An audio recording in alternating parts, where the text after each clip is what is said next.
భారతదేశంలో కానీ తెలంగాణలో కానీ ఎక్కడ కూడా గ్యాస్ కొరత లేదు, పెట్రోల్ డీజిల్ కొరత లేదు. దయచేసి ప్రజలందరూ కూడా ఈ విషయాన్ని గుర్తించాలి.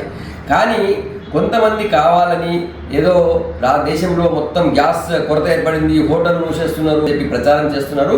దయచేసి ప్రజలు ఎవరు కూడా ప్యానిక్ కాకూడదు. ఎందుకంటే నేను స్వయంగా ఈరోజు ఒక 2-3 గ్యాస్ ఏజెన్సీలతో మాట్లాడాను. వాళ్ళకి ఇంతకుముందు ఎన్ని లోడ్ల గ్యాస్ వస్తుండేనో అన్ని లోడ్ల గ్యాస్ వస్తుంది.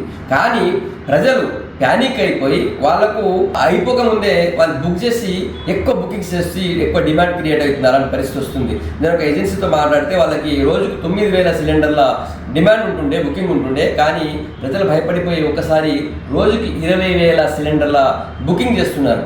దాంతో ఒకసారి డిమాండ్ ఇట్లా పెరిగిపోతుంది. అంతకుముందు 2-3 రోజుల్లో గ్యాస్ సిలిండర్ వచ్చేది, ఈరోజు ఇంటికి 5-6 రోజులు 4-5 రోజులు పట్టే పరిస్థితి వస్తుందని చెప్పి ఏజెన్సీ అని చెప్పింది. దయచేసి గృహ అవసరాలకి ఎక్కడ కూడా గ్యాస్ కొరత లేదు. దీనికి సంబంధించి పూర్తి స్పష్టతని పార్లమెంట్లో కేంద్ర ప్రభుత్వం స్పష్టంగా చెప్పింది. ఆల్రెడీ భారతదేశంలో ఇంతకుముందు 90 మిలియన్ క్యూబిక్ మీటర్ల గ్యాస్ ఉత్పత్తి అవుతుంటే ఇప్పుడు మరో 30 మిలియన్ క్యూబిక్ మీటర్ల గ్యాస్ ఉత్పత్తిని పెంచింది. ఎల్పిజి ఉత్పత్తి భారతదేశంలో పెరిగింది.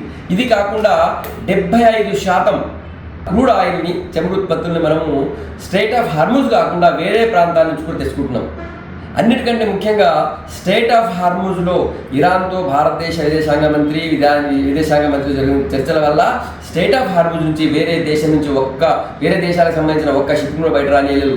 కానీ భారతదేశానికి ఆల్రెడీ ఒక షిప్, లైబేరియన్ షిప్ కూడా ఆల్రెడీ ముంబై పోర్ట్ చేరింది. ఇంకా 2 Pushpak and Parimal 2 crude oil షిప్లు భారత ముంబై పోర్టుకు రాబోతున్నాయి. కాబట్టి భారతదేశంలో ఎక్కడ కూడా గ్యాస్ కొరత లేదు.